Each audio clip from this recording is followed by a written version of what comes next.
আপনাকে মাননীয় প্রধানমন্ত্রীকে বলছি এবং আমার ডিপার্টমেন্টের দুই বড় ভাই মাননীয় আইনমন্ত্রী এবং মাননীয় স্বরাষ্ট্রমন্ত্রী, আপনাদের দরজায়, ঘরের দরজায়, অফিসের দরজায়, গাড়ির দরজায় শেখ হাসিনার পালানোর ছবিটা লেমিনেটিং করে ঝুলা রাখবেন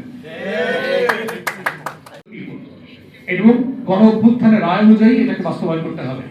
তাই আমরা বলছি যে বাংলাদেশ রাষ্ট্রটাকে যদি আগামী দিনগুলোতে এগিয়ে নিয়ে যেতে হয়, আমার সেই ৭১-এর মুক্তির লড়াই, আমার যুগ যুগ ধরে শত শত বছরের এই মাটির, এই মানুষের, এই জমিনের মুক্তির লড়াই এবং আমার ২৪-এর গণ অভ্যুত্থানের লড়াই, এর প্রত্যেকটা প্রিন্সিপালকে সভরেন উইলের ভিতরে অ্যাকোমোডেট করা হয়েছে জুলাই জাতীয় সনদের মাধ্যমে, এবং সেটাকেই উইদাউট এনি ইফস এন্ড বাটস মেনে নেওয়াটাই হচ্ছে আগামী দিনে শুধু বাংলাদেশের অস্তিত্বের প্রশ্ন না, বিএনপি রাজনৈতিক দল হিসেবে বেঁচে থাকবে কিনা তার অস্তিত্বের প্রশ্ন জড়িত আছে।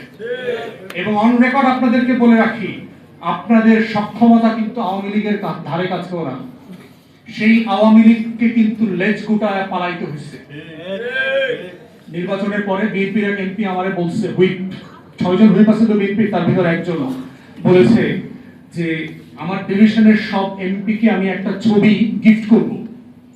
সেই গিফটের ছবিটা হচ্ছে হাসিনা বিমানে করেছে পালাইতেছে না।